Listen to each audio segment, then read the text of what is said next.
I got fired, the economy. Then, trying to get another job afterwards, going from a job from $12 an hour to working at Burger King. No, I'm not going to do that. 20 years ago, I decided to be homeless.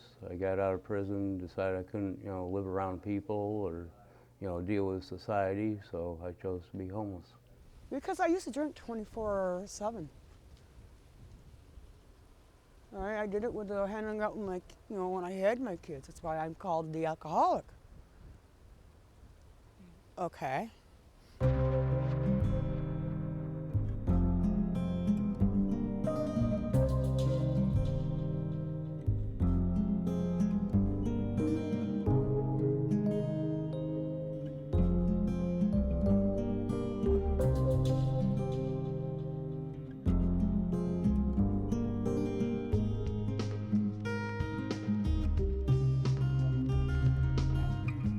I went through a divorce. My kids got stolen.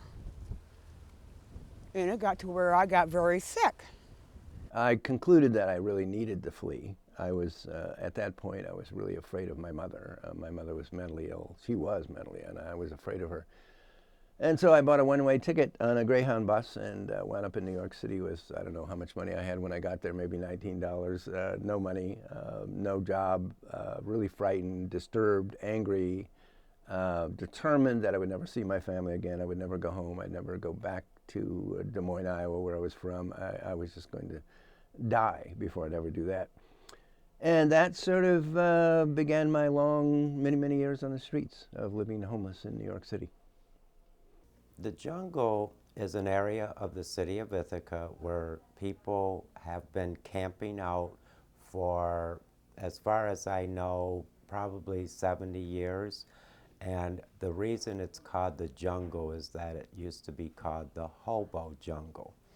And the reason it was called that was because it was the people riding the trains that would get off the trains and camp out in that area of the city.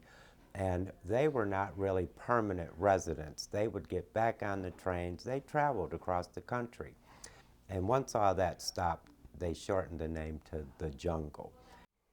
So they're going to stay there for a long time. It doesn't matter. Even if you evict them from that location, they're going to end up going somewhere because they don't want to be confined in a structured kind of way where they don't have the freedom they exercised or they felt when they were in that residence area, in that jungle.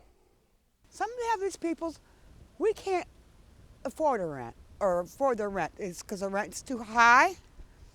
They get refused by the shelter program because they drink or they don't oblige by their set of rules. Now this comes to the independence things. We're not asking you to support us. Okay? Yeah. That's the reason why you got these people in tents. A lot of homeless people get to the point where they're so alienated from their families, so distrustful of authority, the police, whatever, and that they would prefer to live in a tent or on the sidewalk or out on the streets rather than have anything to do with sort of established authority. Yeah, I was always raised to question authority no matter what, and question everything, people do. And Was that your parents? Did they question authority as well? oh yes, my father was a Schuyler County Sheriff's deputy for a lot of years, and he's the one that told me, question authority. They look at it as the bureaucracy, and they have chosen not to have anything to do with bureaucracies. In fact, they look at our program as part of that bureaucracy.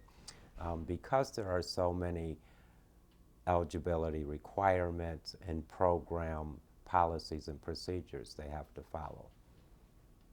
They are very transient. They are nomadic in a sense. Most of them lived a good life and constructive life one time or another. Some of them are vets for economic reason or another.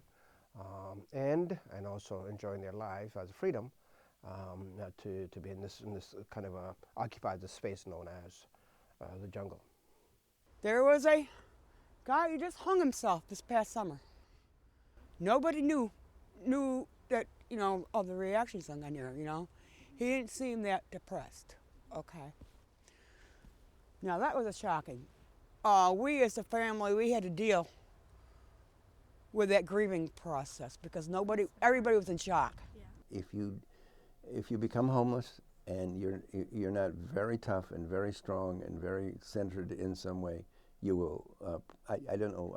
I don't really know exactly what it means to be crazy, but you'll have some mental problems. I mean, you will get depressed. You will get really frightened. You'll suffer from anxiety attacks. It's natural. I mean, people say, why are you anxious? Well, living in the streets of New York, right?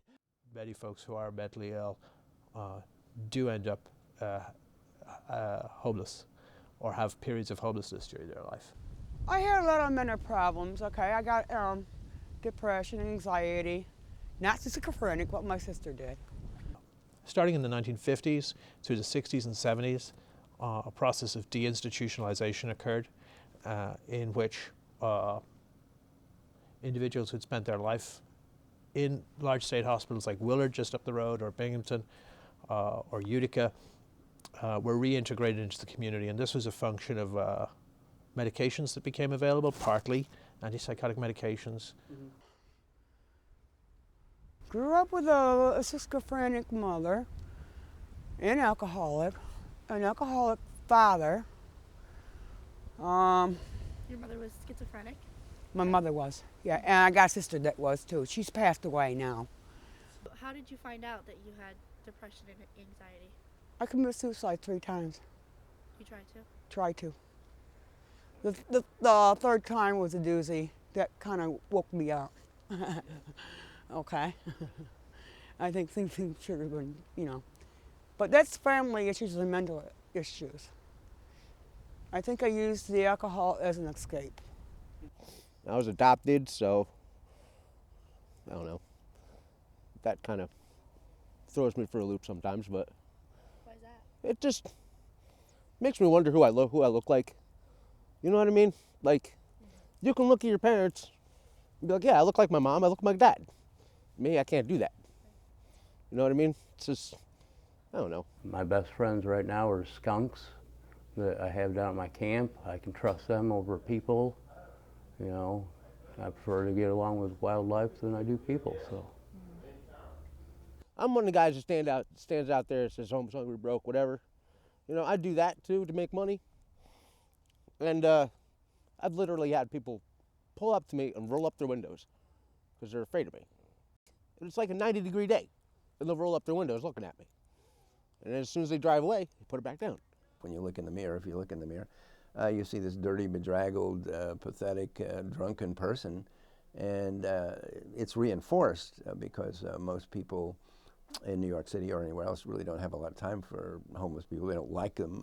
They avoid them. If they see you, they walk away from you. Don't judge us until you've walked in our shoes. Don't do it. I've been self-sufficient, my whole life, and I choose this life, and I refuse to give it up. I'm looking pretty positive, okay? I'm on the right goal. You're on the right track? Yeah, getting there. On the right track. Well, thank you very much.